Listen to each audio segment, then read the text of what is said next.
Welcome back. You're watching Cheche with Chief Executive Angela Mbitho of Infotrack Research and Consulting, along with Dr. Alfred Mutua, Governor of Machakos County, which performed exceptionally well in the inaugural County Track Index. And before the break, you were talking about a lot of the criticism and scandals that are tainting your government, being politically motivated. But that's what a lot of politicians would say, that, you know, this is the work of enemies and detractors and people who don't want you to do well. And whereas you seem to be doing well on your Maendeleo chap, you don't seem to be doing well with your enemies in terms of bringing everybody on board. I think it's important to bring everybody on board, but they also have to be able to be going the same way. Because you may get into the bus and they want to go to a different destination than where you're taking your people. And so if you want to join me, if you want to work with me, you also have to agree that the people come first. Not political hierarchies, not political games, not political who is who. Because for a long time in Ukambani region, we've remained very poor. You know, if you look at Kitui, if you look at Makueni, if you look at Machakos, if you look even our Kamba population that lives in Mombasa, in Kwale, in some of those places, the Kamba community is a poor community. And we have to change the way we do things if our community is going to get a bit richer and live, you know, better lives. And that is where I'm looking at.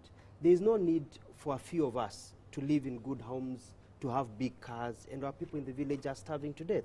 This notion of every time there is hunger, of taking food relief to Kambani has to end.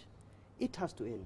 And I'm working very well with Professor Kivuza Kibwana, with Governor Malombe, to come up with solutions, and we caucus a lot. We have a Let me just challenge that, together, because you know? There's this from a viewer. Value for money, Mr. Mutua. You have developed Machakos to a city, but Athi River looks like a slum.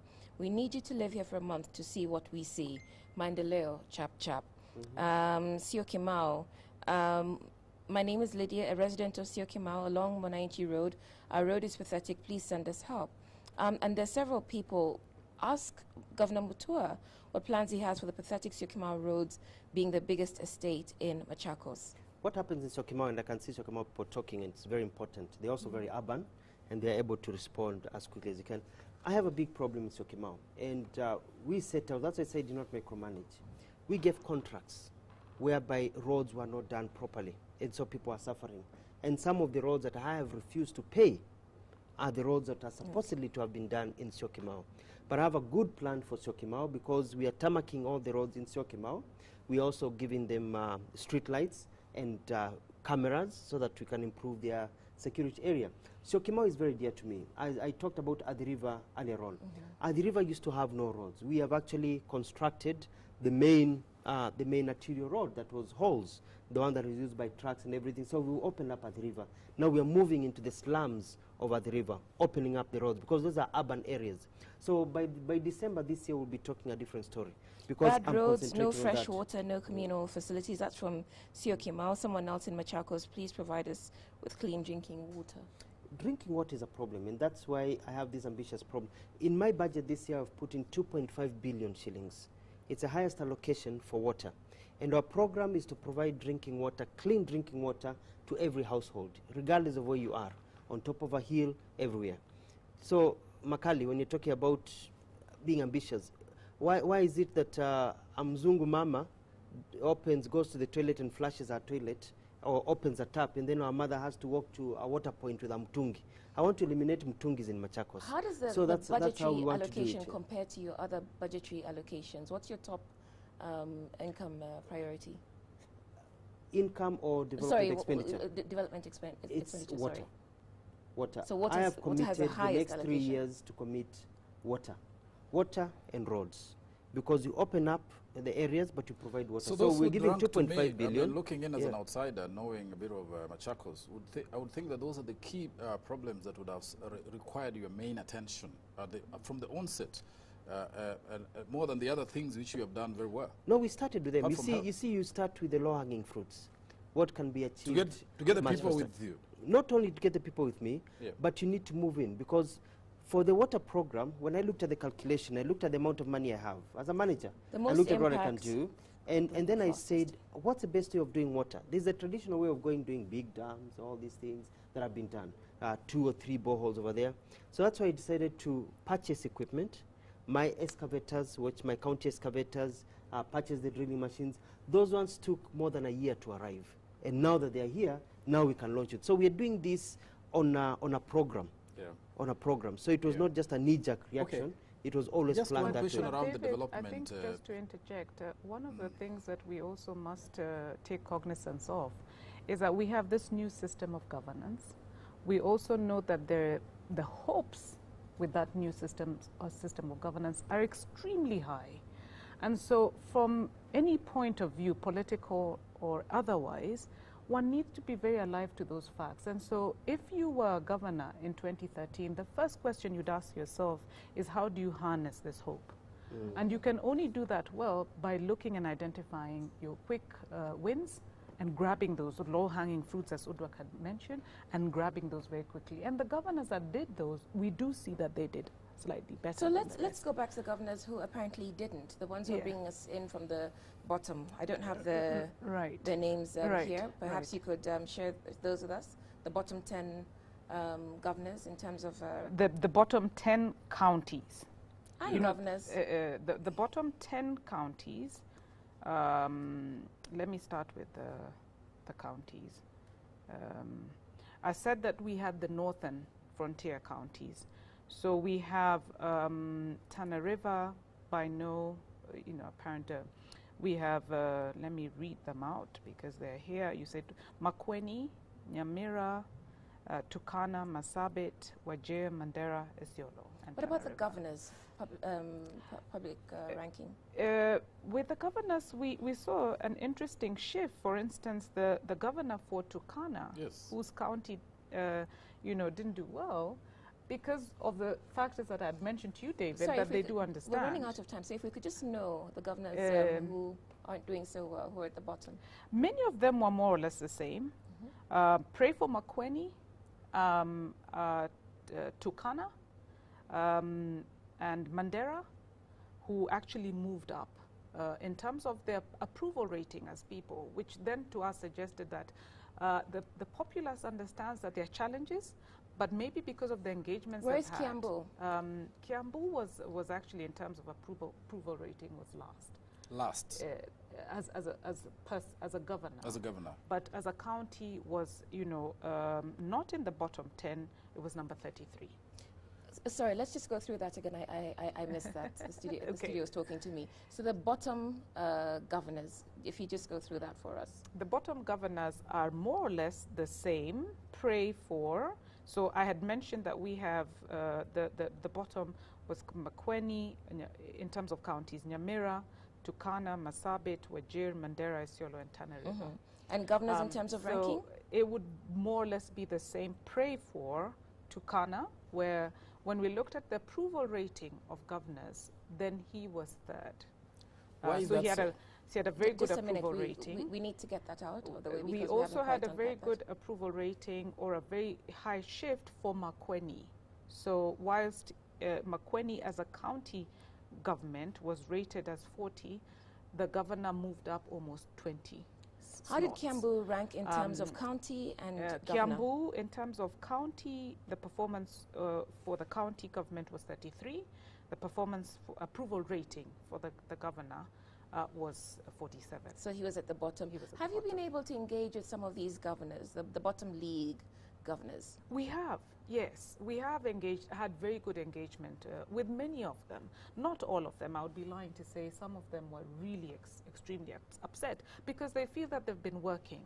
And what we then have said to them is, indeed, you're working, but because this is an index that ranks performance and your citizens are probably being as objective as they can be, and I gave you the example of Turkana, Wajir, etc., that if you ask the question and the indicator is, how would you rank your county with regards to providing you with, health facilities that are close to you? Now, you may have 3 health facilities where there were none before, so that's a wow. But are they adequate which is what the indicator is asking, only a very, biased resident will give you a 10. They will probably still give you a 4 or 5 because they think you've done something. We're very happy about what you've done, but it is not by any standards 10 out of 10. Now, for have you engaged with someone like the Kiambu governor, given that we see demonstrations time and again in Kiambu? Yes, we engaged with Governor Kabogo last year. When we were actually doing the pilot, Kiambu was one of the counties that we did go to, and we had excellent unpacking discussions. The results? We unpacked the results, we looked through, but now in terms of unpacking these ones, we haven't actually got an opportunity to get them appointment yet. We are still trying, and we know that we will get the opportunity. He's been quite busy. But for all the others that I've mentioned, we've gotten, very good response in terms of meeting with them and discussing with them, albeit the fact that not all of them have been extremely pleased with the results that they have seen. If I can comment on the, for example, let's look at Makueni, for example, which is a very good example of political meddling. So you find that the people feel Makueni has not actually achieved what it should have achieved. Right. But look at the popularity of the governor. Yes. Because people realize this is a governor who wants to do A, B, C, D, but because of political interference, he's been stopped from doing A, B, C, and D. And because we network a lot with Professor Kibwana, he's got an amazing deputy, Adelina Mwau, and I can see the drive they have. And people in Makueni realize the leaders mean well. Exactly. But that political interference is what now slows down the development. Right. So at least there's that understanding among our people. Yeah. Actually, Alfred, he was 24th in terms of his own personal approval rating. And we also see, I think another interesting one is Josephat Nanok, who was 3rd. So I think what Alfred is saying is quite true. Maybe in his case it's not political meddling, but the fact that people have seen the road, the clinic, etc. But is it 10 out of 10 to them? No. Has he engaged them and said that this is what we're planning to do to get it better? Yes. And that is probably why his approval rating is okay, quite as good. we wind up, one of the findings, I'll come back to you, David, but we are winding up. One of the other findings, one of the things you did was to look at the clusters according to the former delineations of provinces. Right. And you find that Western is the top of the former provinces. Yes. But Dr. Mutua has told us that they meet, that they also caucus. Yet you're holding up Western as a place where there's a bit there's entrenched networking and sharing of best practice. Right. So what are the rest not doing that they could be doing, that they could be borrowing from Western? I think having met pretty much all the governors from Western, I think they started caucusing early in the day. I don't know when you say they meet formally at least once a month. Yes, they have a meeting once a month, and they started doing it hot on the heels of their election. And so I think even with that, you can say they've enjoyed from first move advantages. It then meant that, whatever challenges they had, and this is the discussion that I think Governor Karanga mentioned to me, they discussed together. And, whatever development activities one is partaking in, they share the experiences, the challenges, and what has worked well for them. But having said that, Western in itself is also characterized by extremely, having been there now to almost all extremely good terrain. It is fertile. It has got I think, the potential of being a food basket for the country. And for them perhaps to have grabbed that opportunity, because you see for most of them they did very well in agriculture. Yes, they did, For instance, you guys should know this. You should have been feeding us.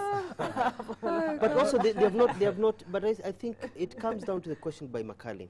Political interference, and that's our biggest problem. They also haven't seen that. They have not seen as much political interference Bungoma and did. shenanigans. Bungoma had problems. Yeah, Well, but that was only Bungoma and others. but they're okay, but they're not. It's not personalized. Vicious. It's not vicious as you find in Machakos, Makueni, and even parts of Kitui, where politics, where people just sit down from morning till evening, plotting how to bring down Mutua, how to bring down Kibwana, how to do these things. You know what I mean?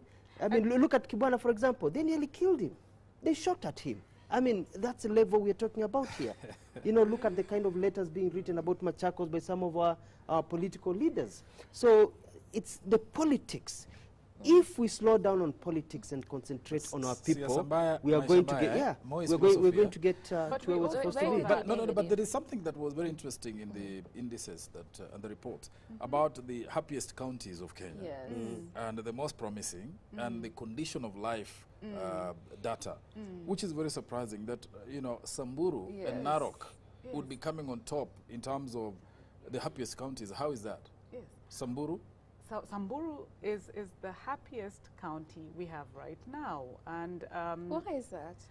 I think it's embedded in insecurity and all these issues. Insecurity and all these issues, but you also see West Pokot there. You see Baringo being the most optimistic county, and they've had their constant spades in Kapilo. How do you make a distinction between say development and physical changes in a person's life, and perhaps cultural outlook, social outlook, socialization? This is a good point you raise. In this first one, what we did basically is we asked a very simple question. How happy are you in general with your life today? And then we asked why. Why are you happy? And yes, it is linked to development, what they can see as developmental activities. And then I think there are also innate characteristics. There are those of us, like David was saying before, who are, generally quarrelsome. And I look at you with tongue in cheek. But then there are also those of us who are generally, just lighter in our character. And I'm told that the people of Samburu are happy-go-lucky. They're happy guys. They're happy guys. What about the most optimistic? Baringo comes on top, Bungoma, Kericho, Kisii, in that order. Yes. What is the optimism to be attributed to? When we talked to the people of Baringo, one of the things that they mentioned to us was the, mitigations that have been taking place with regards to handling issues that they had in the past. The fact that there is, interventions on insecurity, the cattle rustling and border disputes that they've had, have made them feel that indeed now there is a sense of their issues being handled by a government that sits very close to them. Now you will probably ask why didn't it happen 24 years when, But then actually, we don't have time for that question. I've got to end the show, but this has been a very useful and enlightening discussion, and one would hope that the next time you go about this, you'll also map the cultural and social attitudes so that we can borrow best practices from across the country and ditch the quarrelsome, attitudes from other parts of the country. So I'll thank you very much. And when is the next? The plan is to be fair to the county governments and give them a year to implement. So we will biannually. So you will have another index which next we'll be year sharing. about this time. No, it will actually be done earlier. We didn't release it as early as we ought to have because it was the first one. But then the next one will be released hot on the heels of the next new year, because we would have finished in December. And so look out in January. But what's the time frame? Is it every 2 years, every 3 years? No. It's every year. Every year. In actual fact, we should be doing it twice a year. But then, because it's a new system of governance, I think what we would be getting from the county governments is you're not giving us enough time to implement anything. It's not fair. So we will do it, Okay, fine. So thank you for your time. Thank you. Ms. Angela Mbitho of InfoTrack and Dr. Alfred Mutua of Machakos. David, thank you as well. And welcome, Makali, welcome to Machakos. Yeah. And I want to welcome everyone to Machakos. Please come. And if you come to Machakos, make sure you buy a soda or buy something. Leave some money in Machakos so to grow the economy. Thank you. We need the entertainment headquarters. Thank you very much. Thank you very much. Want to make it the entertainment headquarters. There's a lot of money in entertainment. Entertainment hub. Yes. Well, thank you very much. We will take you up on that invitation. But for now, Cheche is done. Our time is up. My name is Udra Kamimo. We will see you next week.